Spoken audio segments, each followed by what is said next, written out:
High, বেশ কিছুদিন আগে এই বক্সটা বানিয়েছিলাম কার্ডবোর্ড দিয়ে। আর এটাকে আমি ইউজ করি আমার চুলের ক্লিপগুলোকে রাখার জন্য। যখন বানিয়েছিলাম তখন তো হোয়াইট কালার করেছিলাম, তবে আমার মনে হয়েছিল এটাকে ব্রাউন কালার করলে বেশি ভালো লাগবে হয়তো, তাই জন্য আজকে সেটাই করব। বাই দ্য ওয়ে, আগের দিন অনেকেই এই কালারটা দেখে বলেছিলেন যে এটা ওয়াটার কালার, কিন্তু না, এটা অ্যাক্রিলিক কালার। এই প্যাকেটের পেছনে সবগুলো কথা সত্যি না হলেও অ্যাটলিস্ট এইটা সত্যি আমরা ধরে নিতেই পারি যে এটা অ্যাক্রিলিক কালার। তো যাই হোক, ব্রাউনের দুটো শেড আছে আমার কাছে, দুটোকে মিক্স করেই করব যাতে কাঠের একটা এফেক্ট আসে। সম্পূর্ণ মেশাইনি, কিছুটা ডার্ক কিছুটা লাইট, এইভাবেই করব। আই হোপ এর লুকটা অনেকটা পুরোনো দিনের জুয়েলারি বক্সের মতন আসবে। ও হ্যাঁ, জুয়েলারি বলতে মনে পড়লো, এখন সোনার দাম যত বাড়ছে আমার কেন জানি না মনে হচ্ছে সোনার যে আক্ষরিক অর্থে মূল্য সেটা কিন্তু কমে যাচ্ছে। আমার যখন বিয়ে হয় তখন সোনার দাম ছিল অ্যাপ্রক্সিমেটলি 30,000 পার 10 গ্রামস।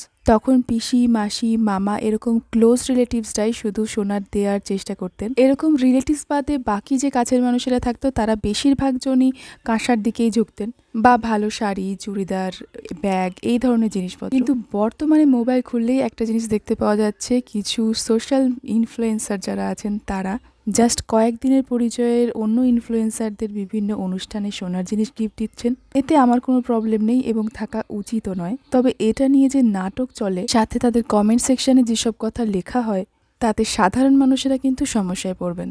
কারণ না চাইতেও মানুষ ইনফ্লুয়েন্সারদের ফলো করে ফেলেন। আর্থিকভাবে অতটাও সচ্ছল নয় এরকম ফ্যামিলি থেকে যদি কাউকে গিফট দেওয়ার কথা ওঠে, সেখানে তাদের মাথায় অবশ্যই আসবে যে ওই মেয়েটির কিচ্ছু হয় না, তারা যদি সোনা দিতে পারে তাহলে আমরা যদি না পারি তাহলে আমরা অনেকটাই ছোট হয়ে যাব। তাছাড়া এইসব দেখে দেখে যাকে গিফট দেওয়া হবে তার মধ্যেও একটা এক্সট্রিম এক্সপেকটেশন তৈরি হতে পারে, যা উভয় পক্ষের ক্ষেত্রেই কিন্তু খুবই খারাপ। কারণ সোনার দামটা কিন্তু বাড়ছে এবং অলরেডি সাধারণ মানুষের ধরাছোঁয়ার বাইরে চলে গেছে।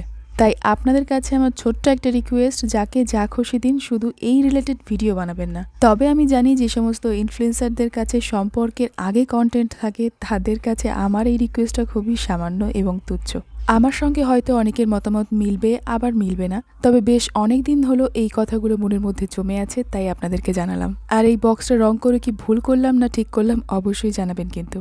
ভিডিও আপলোড হয়ে গেল অথচ আমি এখনো কনফিউজড যে দুপাশের এই গোল্ডেন বর্ডারটা রাখবো নাকি এরকম একেবারে প্লেন করে দেব। যাই হোক, আজকে প্রচুর কথা বলে ফেললাম, আজকের মতন তবে আসি, টাটা।